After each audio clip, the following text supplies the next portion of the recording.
So yun guys, nagbabalik po silo guys. So nandito naman ako. So malaking-laking topic to guys. So yun yung mga topic natin na palagi yung sinasabi na always guys na na ano natin.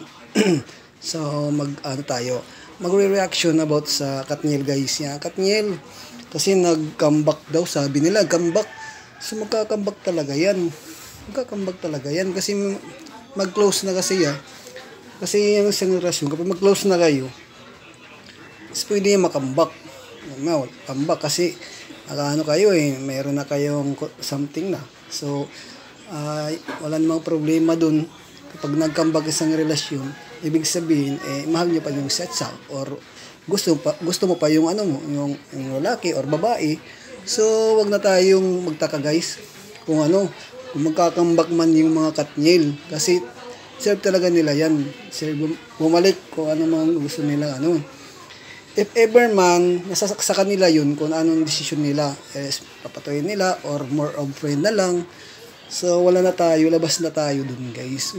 Suportahan na lang natin yung mga love team nila, guys. Na Katniel siya. Siyempre ako, idol ko si DJ. Yan, siyempre, wala akong magagawa kapag ganun talaga. Yan, ganun talaga. Marami talagang issue na nangyari sa kanila, guys. So, sipin na lang natin guys, kung nangyari sa atin yung nangyari sa kanila guys, siyempre, marami tayo, hindi natin ma-expect na ganun palang mangyayari guys. Siyempre, ikaw, ako, as a lalaki guys, sample, nagloko ako. Talagang hindi talaga ako papatawarin ng babae guys, kapag nagloko talaga ako guys. So, yan lang yung yung paraan guys. Pag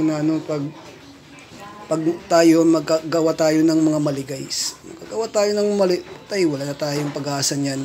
Depende na lang ng babae kung may bibigyan ka pa ng second chance. Yung second chance tayo, dapat hindi mo na i-break guys. Kapag binigyan ka ng second chance guys, so wag na nating ulitin yan. So wag na nating ulitin. Ibig sabihin nun, mahal ka pa ng babae yan. Dapat wag na natin ulitin. So, focus na lang natin sa ating mga mahal sa buhay.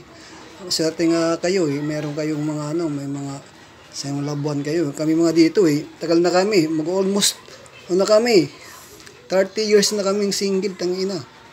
Yan, 30 years talaga, tagal-tagal na.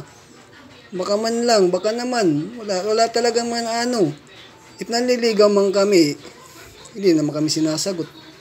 Pero ganun pa rin, gulang kami ng go. Hindi kami sumusuko guys, sa mga single dito guys. Kung nandiyan kayo mga single, baka naman, pwede nyo kami comment. Mag-usap tayo, mag-chat-chat lang muna. Mag-chat-chat, wala naman posible yun guys. So, kung gusto nyo yung mga video ko guys, so follow nyo ko guys. So, comment na rin para makita ko kayo. Reply ko kayo guys, okay? So, good vibes lang.